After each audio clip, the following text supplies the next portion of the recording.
Yes everyone, and welcome to a brand new video here on my YouTube channel. Today I'm going to be talking about simplifying my life by starting with one of the main things that my life is all about nowadays, which is my phone. I'm going to show you how I decluttered my phone, some of the apps that I find really useful, and also how you can make your phone really aesthetically pleasing and as clean and simple as possible so that it doesn't distract you from your daily life, so that you can maybe move away from the kind of social media side of things and have more of a digital detox and use your phone for what it was meant to be in the early days, which of course is simply a tool for you rather than an extension of your arm. So I really hope you enjoy this video, and let's get into it.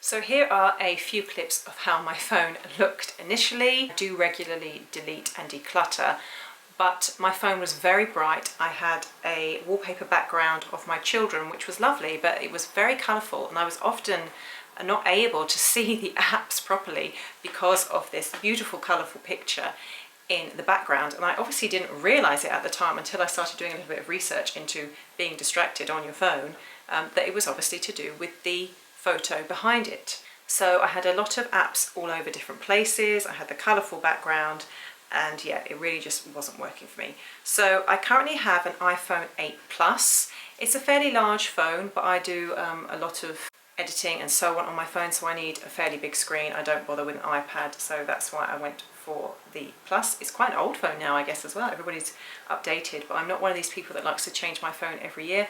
I try to stick with what I have, and it works perfectly fine for me. The case that I currently have is this beautiful Evil Eye case. For anybody that knows me, I'm absolutely obsessed with the Evil Eye. I have a shop, ispymyevileye.co.uk. Sadly, I don't sell these covers, but I bought this particular cover off of Etsy. I shall try and leave the link down below. It's just a plastic, plain black cover, but it protects my phone and does the job and looks pretty. So the very first thing that I would urge you to do when decluttering your phone is to go through your apps and have a huge purge and delete any of the apps that you never use or rarely use, or ones that perhaps you don't want to use, like your social media. Maybe delete the app so that when you need to use the social media, you have to actually go onto the internet and log in that way.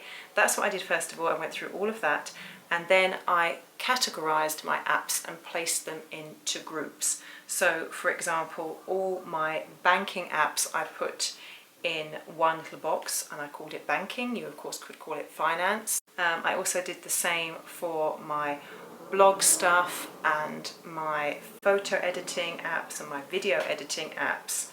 And I also put all of my social media apps in one box.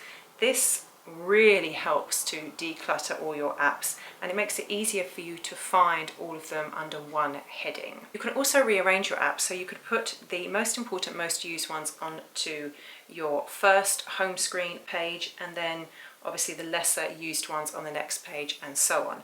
I actually only have 3 pages of apps because I've moved everything around quite a lot, and it's all much clearer and more succinct and in order and everything now. Before moving on to how to make your phone look all pretty and aesthetically pleasing, it's also worth noting that you should find ways to minimize the distractions from your phone.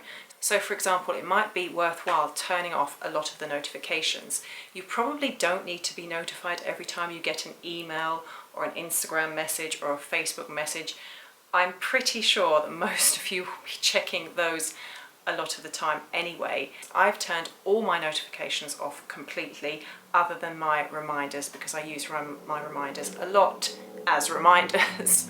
Also, you might want to set a screen time limit on certain apps. I've done that for all my social media apps. You simply head to settings and screen time and apply that limit to the apps that you want to, and you can also set a downtime for certain days and certain times. That all really helps with being distracted and just minimalizing the amount of time that you are actually on your phone. Now moving on to making your phone look pretty. I would advise, as I said earlier, to keep your backgrounds fairly calm and relaxing, unless of course having something really bright just fills you with happiness and you can still work calmly and everything. It might be a better idea just to lower the colours, keep the tones cool. I have a very vibrant picture of my children now simply only as the lock screen. So when I pick up my phone, the beautiful picture of my kids comes up, but when I go into my home screen, I am not distracted by them, and I have a very lovely, very light coloured, calm photo as my background. And I actually chose that from the phone. Again, you can head to settings, head to wallpaper, and there are various different themed backgrounds that you can choose. And you can then set your apps to a similar theme or a similar colour and so on. Once you've done all that, you can then start spacing out your apps. I was really bored with just having the apps on my screen with no other photos, nothing like that. And apparently it's advised that your first home screen should really have minimal apps or no apps, or just the apps that you use all the time. So I thought, well, instead of just having a couple of apps and then a huge space, I want something else on there that's visually pleasing to me and maybe helpful to me, like a to-do list or something like that. So I found an app called Widgetsmith, and it allows you to customize widgets in various sizes so that you can put those on your phone as well. So if we take a look at my first home screen, I now have a calendar on the top left hand side, and that is a small sized widget, and that allows me to see the whole month, because I often have to go into my calendar to see the rest of the days of the month. So that's really useful for me to have on the first page. And then at the bottom I custom made a little to-do list for that month that I will change every month, with just a few to-dos and reminders on it that I want to see every time I pop open my phone. The main apps that I use are the basic ones like contacts, messages, camera, settings, photos, and notes and reminders are my utilities. They are the ones that I go to all the time, and at the bottom I have my phone, my WhatsApp, the internet, and my email. And you can do that on every screen page, have a little widget with whatever you like on it. I also, on my second page, I have the moon phase, because I'm really into moon phases, and I also have my stepometer of how many steps I have taken that day. On the second page is where I've put more of my business things. If you want to call social media business, I use it for my business as well. YouTube, editing, and so on. That's all on the next page, along with my banking, my Amazon Prime, Netflix, entertainment apps, and all of that. And then on the final page are all the apps that I rarely use but that will be helpful. So for example, I have a travel group which includes a currency converter, a translate app, and also the British Airways app and a tube map, which I never use, or have rarely used, because I used to know the tube like the back of my hand. Now I can't remember which way the tube station is. Some apps that I would recommend, especially if you are a creative, or you edit videos, or you're on YouTube, or you create blog posts, Instagram posts, whatever, is Canva. Canva is fantastic. You can use it to create Instagram posts, stories, you can make a wallpaper with it, and so on. It's one of the best programs out there, and originally I was just using it on my computer, and thankfully they had an app on the phone as well, so I use that a lot of the time. For photo editing, I'm not massively into Instagram or anything like that, so I simply use either Photoshop Express or something called Color Story. I don't use Lightroom or anything like that. Color Story is amazing.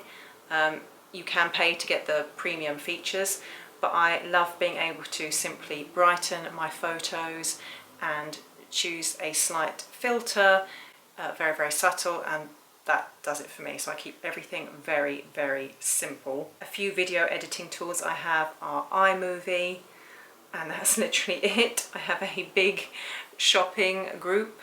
I do like to, it's more of having a browse, to be honest, than actually shopping in my downtime. It's sort of window shopping, but phone window shopping.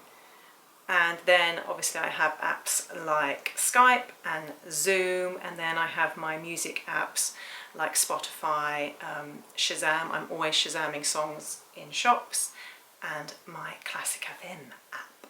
So like with all things, decluttering my phone is an ongoing process, and I will continue to declutter and clear it every so often, especially at the end of each year when usually everything's piled up.